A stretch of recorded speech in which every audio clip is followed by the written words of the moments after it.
I would say what sets us apart is our ability to move quickly, solve creatively, just show up with clarity. For us, every decision that we make, it's rooted in transparency, alignment, and growth. And for us, it's like we're really not chasing perfection.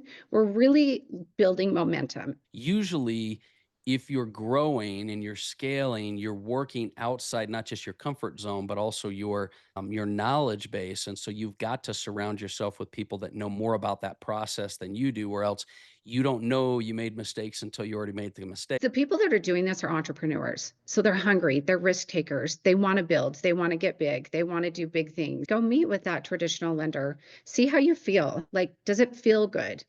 Meet with that other non-traditional lender, meet with that private money lender and see how does it.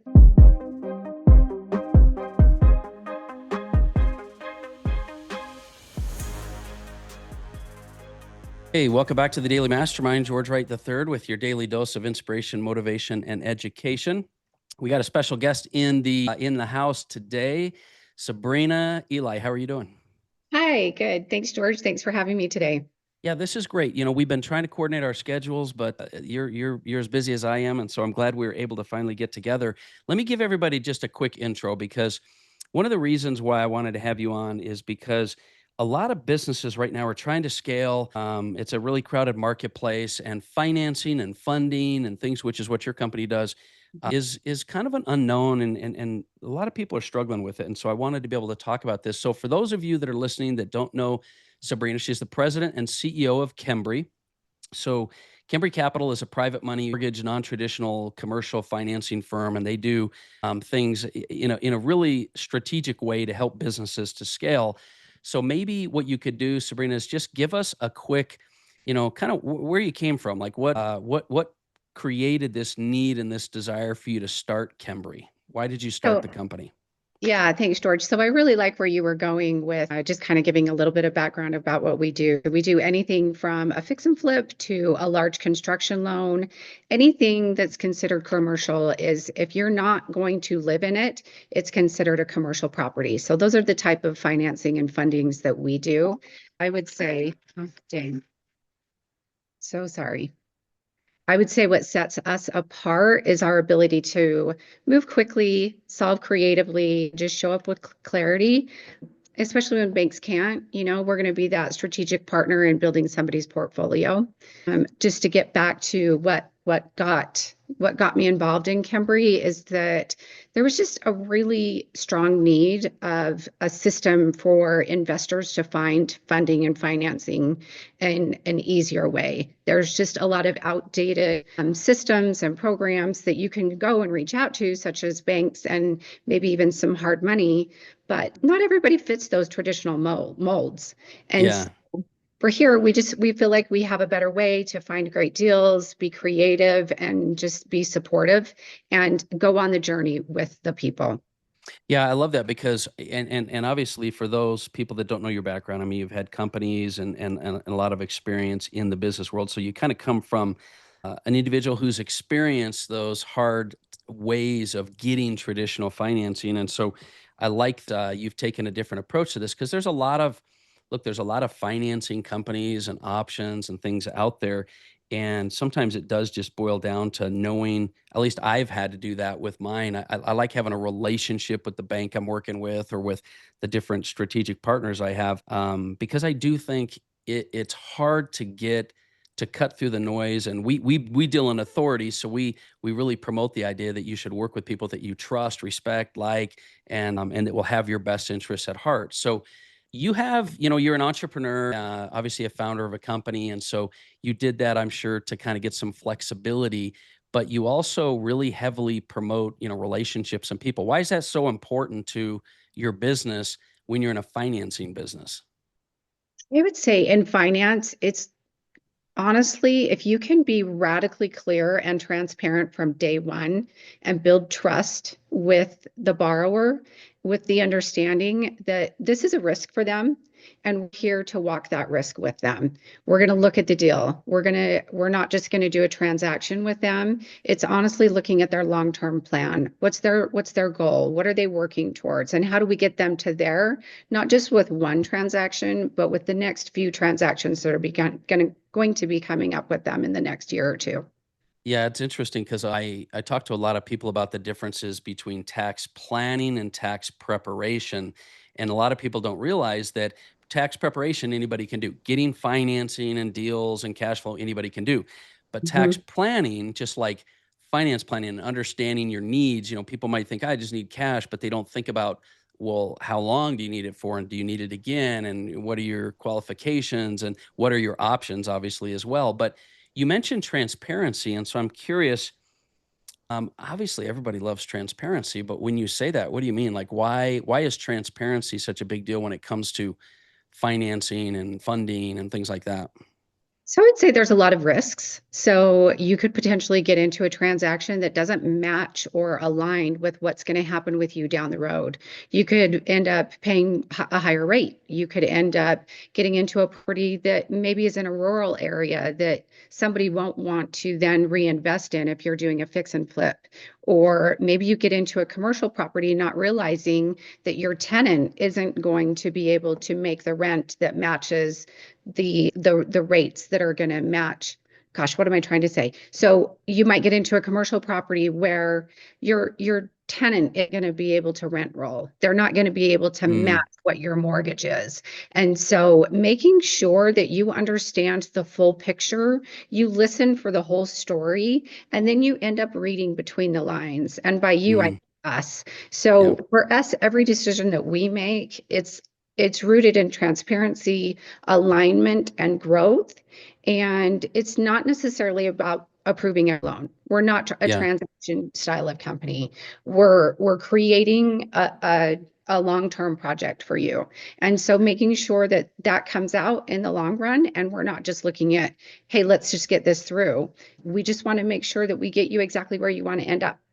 Yeah, that's interesting because that's what a like, and I use this as an example because people can relate. But a tax planning individual says, okay, you can go take these deductions or those, but their goal is to think about where you're trying to go and foresee the challenges and problems that you may have. So what you're saying is somebody may go get financing and then not realize that there's other factors to factor in case your renter can't cover, or in case your timeline is different, or your horizon, and what are your ultimate goals.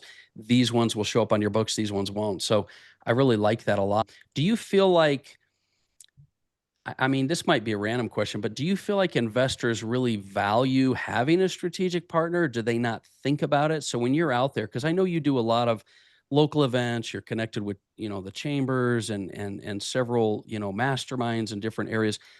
And the reason I ask this is because what I found, CEOs and founders a lot of times don't know what they don't know, and so they don't think about it.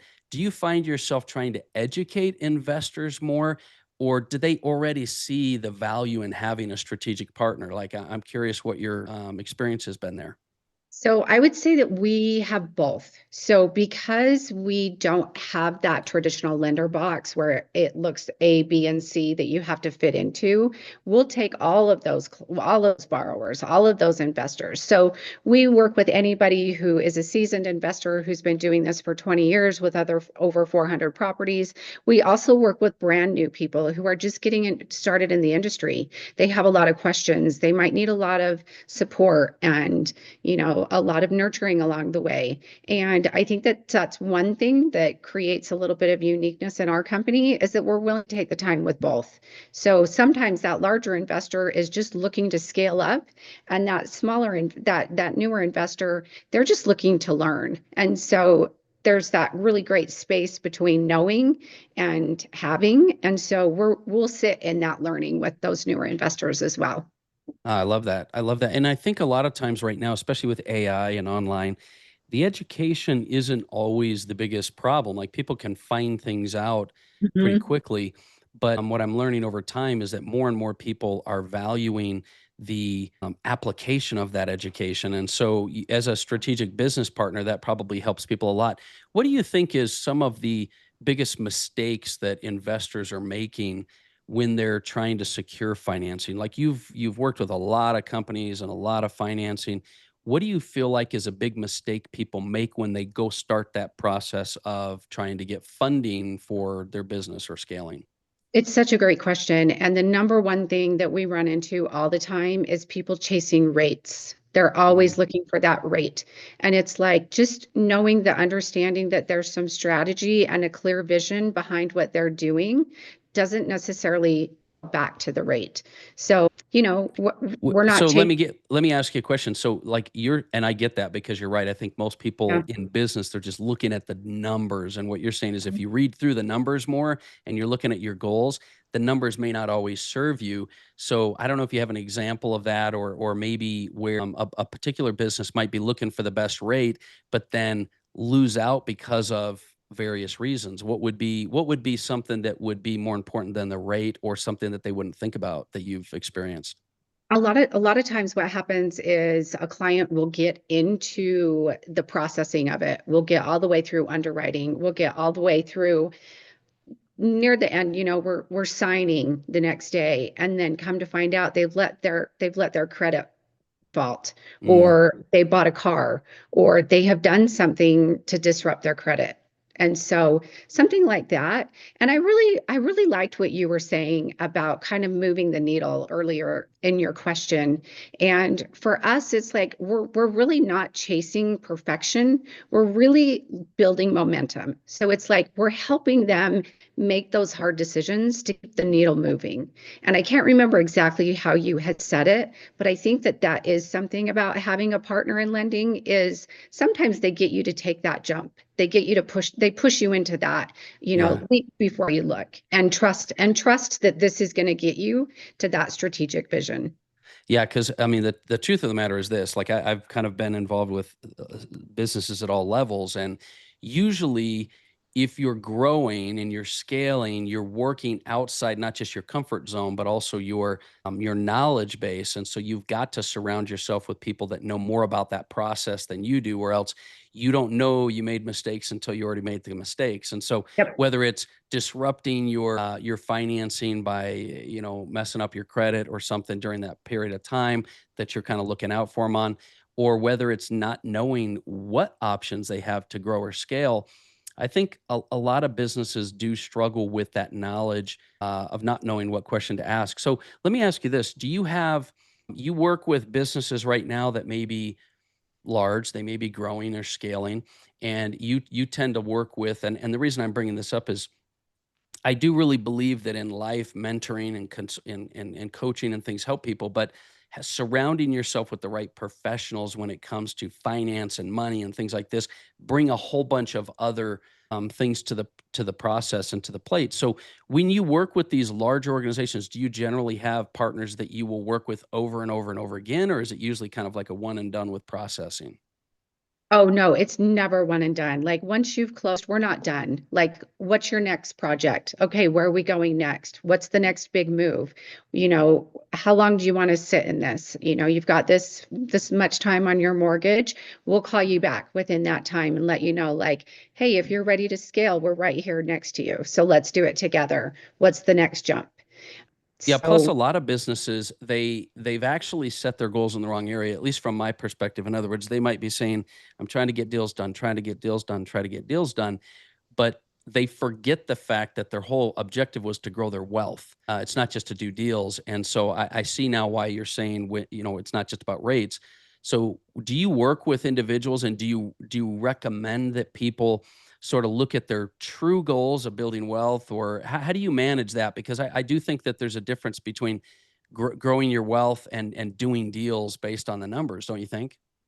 I totally agree. And I'm not sure that I heard the question in there, but I can definitely try to speak to it. So I think with us, just letting people know, like if it's not about your wealth, that's okay. We can do a one-off, but there's a little bit of the people that are doing this are entrepreneurs. So they're hungry, they're risk takers. They want to build, they want to get big, they want to do big things, you know. A lot of times they're just changing a situation with their family. It's a side hustle in the beginning, and then all of a sudden they become this real estate investor that has scaled their business that they go into it full time.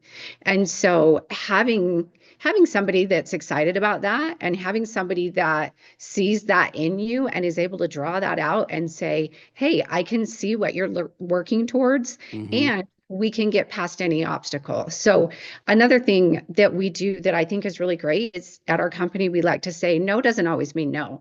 So just because you got to a hurdle and something happened, hey, let's get past it. What are we going to do? We're a team. What do we have to do to get around this hurdle so that we can keep moving forward? So there's no stale time in your growth.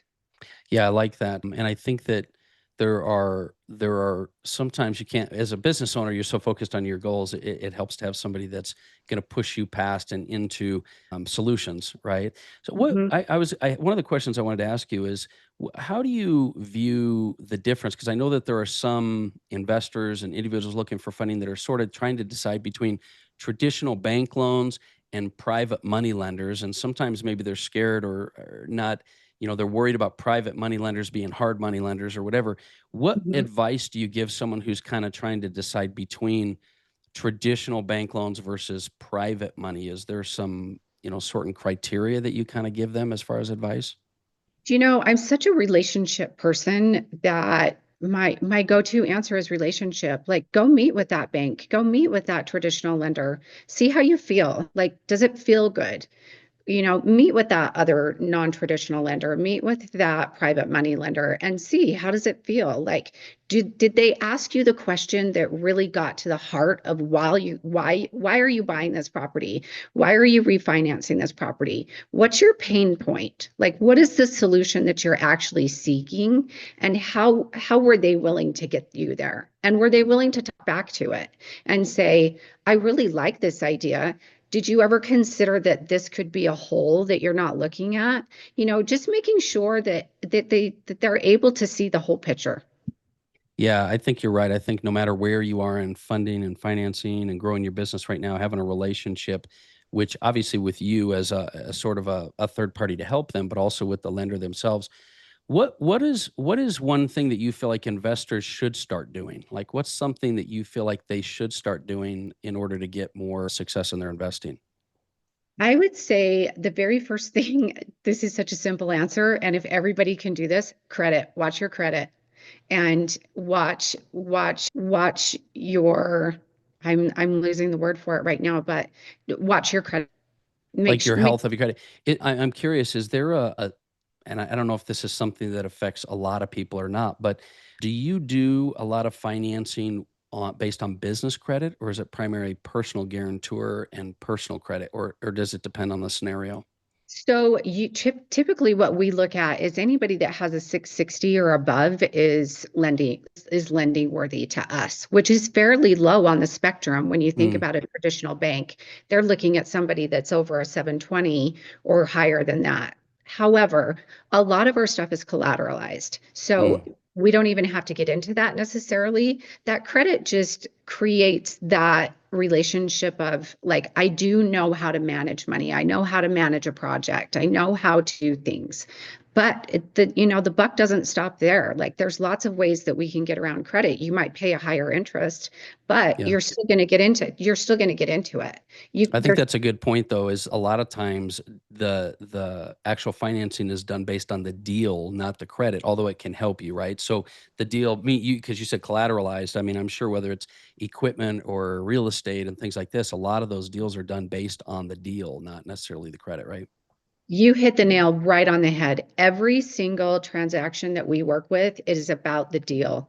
It's It is about the deal and how we structure it and how we present it and how we look at it as a lender ourselves. We oftentimes will take on a loan that maybe one of our other capital partners wouldn't be interested in, because to us, we go, gosh, we believe in this borrower. But where one of our other capital partners, it might not fit in their lending box. And every single private lender has their very own lending box. And so there's more than one way to skin a cat. We can always find an answer. Yeah, that's a really big advantage of having kind of a third party is they're not it's like in real estate, having have an agent or something. A lot of times you've got somebody looking out for your interest, but also they understand all of the players that you're going to and the finance companies. So that's really Yeah. good. I know you have, and I know we're kind of out of time, but I know you have a lot of resources on your website, blogs and content so that people can sort of learn a little bit more. And so where is the best place for them to connect with you typically? Is it your social or your website? Where can most people connect with you if they have some funding needs or questions? That's great. Yes. If anybody wants to connect, reach out to us at kenbry.com. All of our social media accounts, if you just get on your social media and look up Kenbry Capital, it's going to pull us right up.